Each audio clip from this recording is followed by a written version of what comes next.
quand vous avez fini de faire le tour, quand vous vous asseyez, quand vous entrez à vous-même, quand vous vous parlez maintenant à vous-même, alors il y a une solution qui arrive. Et vous allez vous abandonner à quelqu'un qui a forcément la solution et qui est la solution. Et c'est Jésus-Christ de Nazareth. En tant que chrétien, quand une situation se présente, il y a toujours quelque chose, il y a toujours une voie à faire. Mais une condition, c'est que vous vous retournez vers la bonne personne.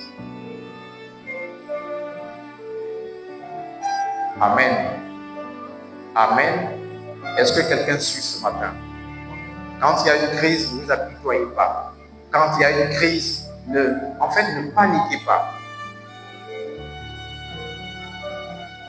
Moi, je n'ai pas compris que la parole de Dieu dit que Jésus était dans la barque, le vent soufflait, et puis lui dormait. Mais vous savez, les disciples ont même oublié que pendant la crise, lui là, il peut calmer. Ils vont le déranger. Bon, il se réveille quand même. Écoutez ce qu'il va dire. Il va dire, mais pourquoi vous paniquez?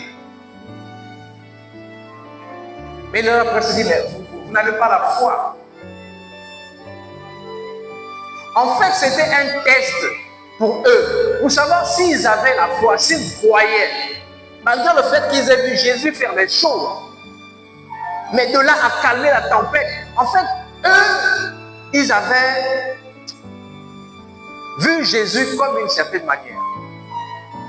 Pour eux, Jésus ne pouvait pas parler à la tempête. Parce qu'après que Jésus ait blâmé le vent et que la nature s'est calmée, ils se sont dit, mais quel est cet homme-là qui parle à la nature et la nature écoute?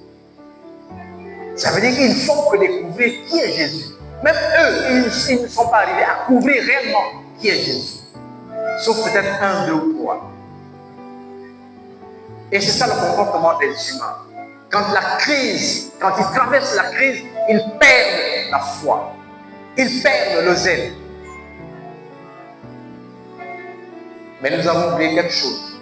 À chaque fois, quand nous prions, nous demandons les bénédictions. Nous demandons les bénédictions. Mais bien aimé, je n'ai pas une bonne nouvelle pour toi. Mais sache que plus tu es béni, plus la crise est grande. Et il faut la traverser. Soit elle arrive avant, soit elle arrive après.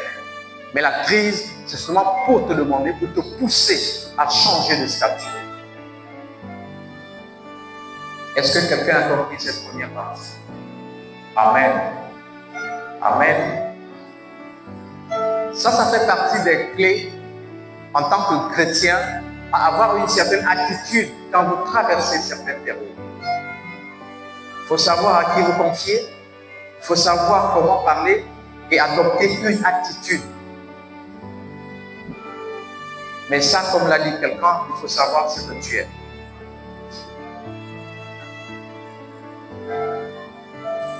Nous allons voir dans 2 Rois 4, versets 1 à 3. Avant qu'elle ne lise, actuellement, vous apprenez qu'à Libreville, on casse la maison. Mais ça, c'est une crise. Une crise économique, c'est que les sociétés ferment. Les gens perdent les emplois. Mais si vous n'avez pas le moral, vous faites l'AVC si vous avez un certain âge et ensuite vous mourrez. On a suivi comme ça à la télévision quelqu'un qui disait, mais mes enfants apprennent là, à côté de la maison. Ce n'est pas un enfant, c'est 3, 4 enfants. Et on casse la maison. Mais je vais où? Est-ce que vous voyez? En fait, la personne qui peut comprendre cela, c'est la personne qui a une maison, qui a des enfants, et qui a des charges, qui a des responsabilités. Mais quelqu'un qui n'a pas de responsabilités ne peut pas savoir ce que c'est qu'une crise.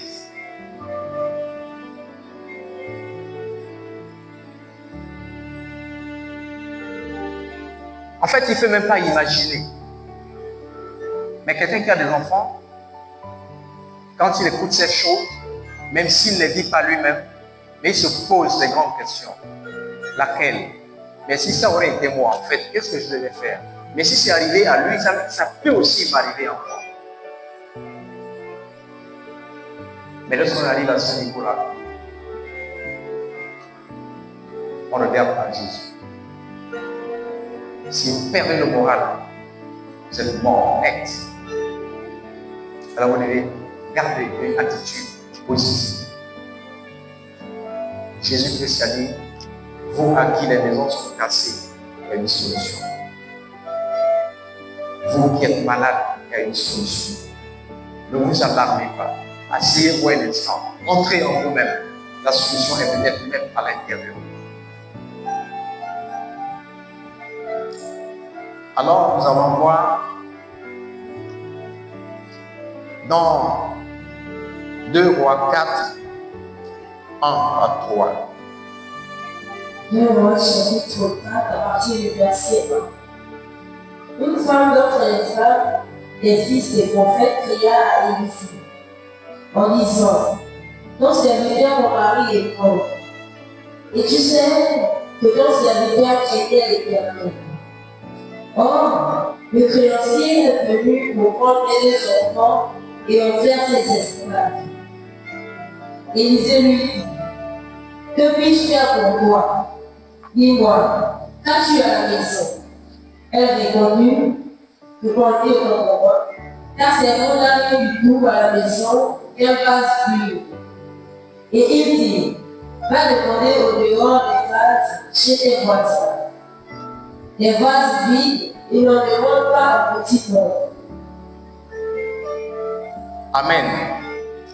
Lorsque vous lisez cette histoire, cette dame était la femme des fils de prophètes. Et son mari vient à mourir. Évidemment, le mari la laisse avec des enfants, peut-être 2. Mais il se trouve que le fils du prophète avait certainement des bons. Et le monsieur vient et dit, moi, vous devez me payer mon argent. C'est normal. C'est normal. Pourquoi? Parce que si votre père meurt et qu'il laisse des biens, n'est-ce pas, vous êtes héritier de ces biens. Amen. Mais ce que la loi vous dit, c'est que si le père laisse des dettes, vous êtes aussi héritier de dettes. Mais si vous ne pouvez pas payer, on vous prend en gage. Et c'est ce que le monsieur a fait. Comme il ne pouvait pas faire travailler la dame, il a dit, moi je prends tes enfants en gage parce que ton mari me doit de l'argent. Ça, c'est une crise. Ça, c'est une crise. Parce que elle se rend compte qu'elle n'a pas les moyens. Vous savez, la crise, ce n'est pas quelque chose qu'on prévoit. Ça arrive.